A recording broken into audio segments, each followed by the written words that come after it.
Always good to have Insider at the ballpark here at Fantasy Camp, and even better when we can sit down with not just two Cardinal legends, but two Cooperstown Hall of Famers. You know them very well, 40 years after a world championship, Whitey Herzog and Ozzie Smith.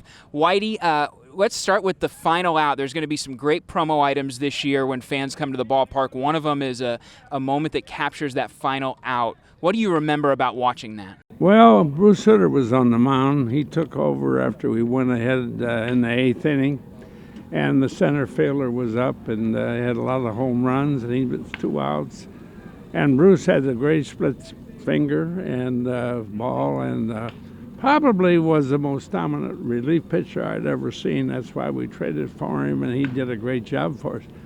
But he struck out the center fielder on a high fastball to end the World Series, threw it right by him, and it was a heck of a pitch and a heck of a location, and we were world champions. Ozzie, what about you? You're watching that moment from the other angle, from shortstop. Just what do you remember about watching Bruce throw that pitch? Well, you know, Bruce being that split-finger guy, you know, you would think that would be the pitch that he would use in that instance, but boy, he threw a fastball that looked like it was about 100 miles an hour. And you know, Bruce couldn't break a plane of glass. That's right. with an 85-mile-an-hour fastball, but it was a great moment for all of us, you know, because when you are able to win a world championship, it means that you had to deal with a lot of adversity during the course of a season, a lot of ebb and flows, and 82 was certainly one of those years. But you know, for that group of guys who, you know, I consider probably one of the most talented group of guys I ever had the opportunity to play with. That was a very, very special moment because we had to work.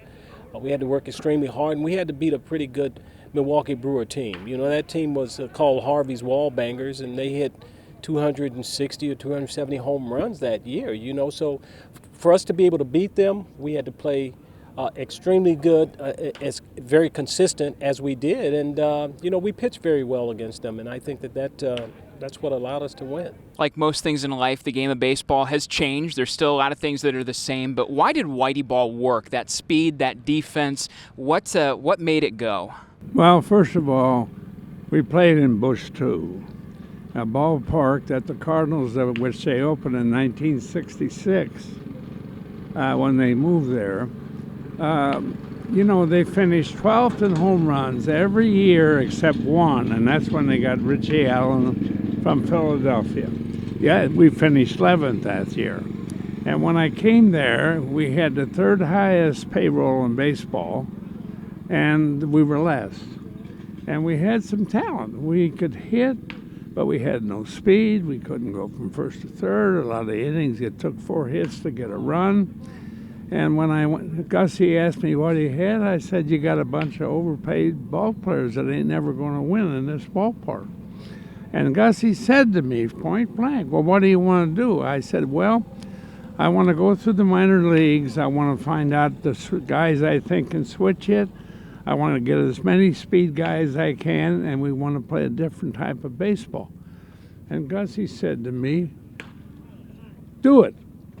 And then, of course, you bring over Ozzie from San Diego at that winter meetings, and you guys end up slipping on a world championship ring after that 82 season. What's it mean to you even today when you put on that ring for both of you?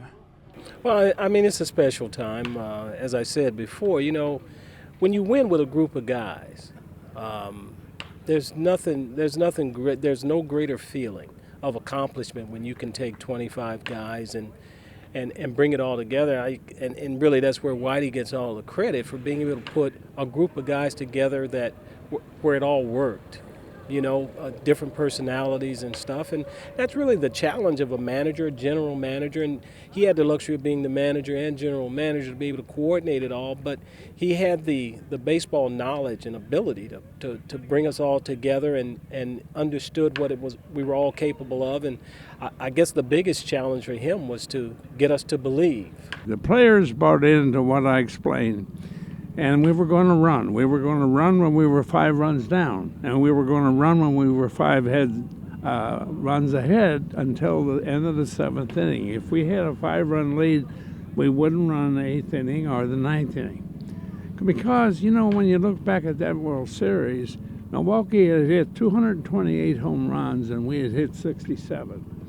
But we scored more runs than anybody in our league, and we did that for years because fundamentally we produced runs early in the game. When we had a runner on second, we got him to third if we didn't get him a base hit.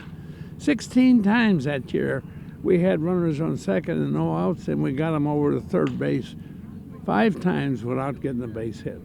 That means my players bought into what we're trying to hit the ball to center field or right field. We squeezed 17 times that year. We were successful 16 times. And the only time we weren't successful, we fouled it off. We didn't pop it up or hit into a double play. It was a suicide squeeze. But the players were so good at it. They'd have 2 strikes, they'd still hit the ball to the right side. I was amazed a lot of times as a manager how good we were at manufacturing and playing fundamental baseball. It was just amazing. Was there a moment for you guys as players, Ozzie, that season where you looked around and said, I think that we have what we need in this room to be world champions? Well, I don't know if there was one particular moment. I knew that we were very consistent. And that's really the key, going out there and being able to do what you do every day and not beating yourself. That was the big thing, not beating ourselves. And we knew that we weren't going to beat ourselves. And if we didn't beat ourselves, we're going to have a chance to win.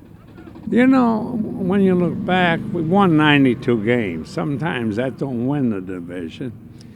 But by the same token, nobody at the beginning of the year picked us to win the division. And just what Ozzie said, but when we got Ozzie, when Ozzie came to St. Louis when it was 17 below chill index, with the fur coat on with his wife, and said Ozzie and Mrs. Smith are out in the reception desk. When I went out there, I said, there's no way that he's going to leave San Diego to come to St. Louis. And you know what? 5 days later when he got home, and I think what happened, I had Bob Force take Molly, take him and his wife out to dinner and put them on the red eye back to San Diego, not thinking that I'd ever hear. And Ed Gottlieb called me and said, Ozzie's coming to St. Louis. Why did you, Ozzie? The great question. Well, because I knew that I was going to have a chance to win. And I think that that's the goal of every player, to have the opportunity to win. And I knew that coming and after sitting down and visiting with Whitey and understanding what the Cardinals, what the tradition in St. Louis was all about, I knew it was going to give me the best opportunity. Now, I felt I was a good player, but here was the opportunity for me to answer questions that I may have had about myself. Was I as good as I thought I was? And given that opportunity by Whitey and the organization, you know, it worked, and it changed my life. I'll tell you something. Ozzie was the icing on the cake. When we acquired Ozzie, I knew he was a great defensive player. He had a lifetime batting average of .239, 11 doubles, no triples, no home runs. He made himself into a respectable hitter. His last year he played for me, he hit .300, had about 70, 80 RBIs, hitting second in the lineup with the pitcher hitting.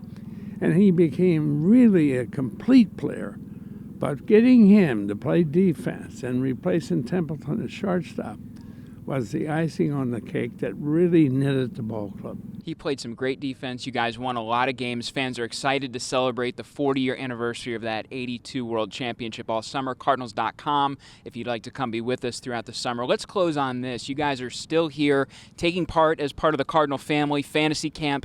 It's neat to me to see some of these people who come and they just want to shake your hand. And, I mean, you make their day, their month, their year. What's it like to still be part of this in that way? It's great. I mean, for me, and I tell these guys this all the time, we get to see, after we retire, we see these guys come through the organization, good players, and we've had some good players come through this organization, but they're players that we never get a chance to meet. We never get a chance to know them. So coming down here to Fantasy Camp gives us that opportunity to meet the guys up close and personal and get to know them as part of the Cardinal family. You know, so it's been neat for me to be able to come down here, and of course, with the fans, you know, it gives them the opportunity to feel a part of what Cardinal baseball and Cardinal Nation is all about. What about you, Whitey? Well, we got 120 players down here, and Ozzie and I have a job to do. The reason we're roaming the fields, he has to find the most valuable player in this thing after 5 games. I have to pick the worst player. And I got the toughest job down here. And Ozzie's going to help me, and of course the managers will help me. They'll tell me who their worst player is, and then I got to pick the last one. We're going to have 9 teams, so I'm going to have 9 candidates, and I've got to pick the worst player in the camp. That is the toughest job down here, believe me, because I have seen players come to this camp that never hit a fair ball. They don't get a ball out of the batting cage in batting practice. And I got to figure out which one's the worst. That's tough. You have your work cut out. They get the big league experience. They are not all big leaguers. You guys had a lot of success in the big leagues. Thanks for taking time to sit down. Ozzie Smith, Whitey Herzog. I'm Brett McMillan. It's Insider at the Ballpark 40 years after that magical '82 run.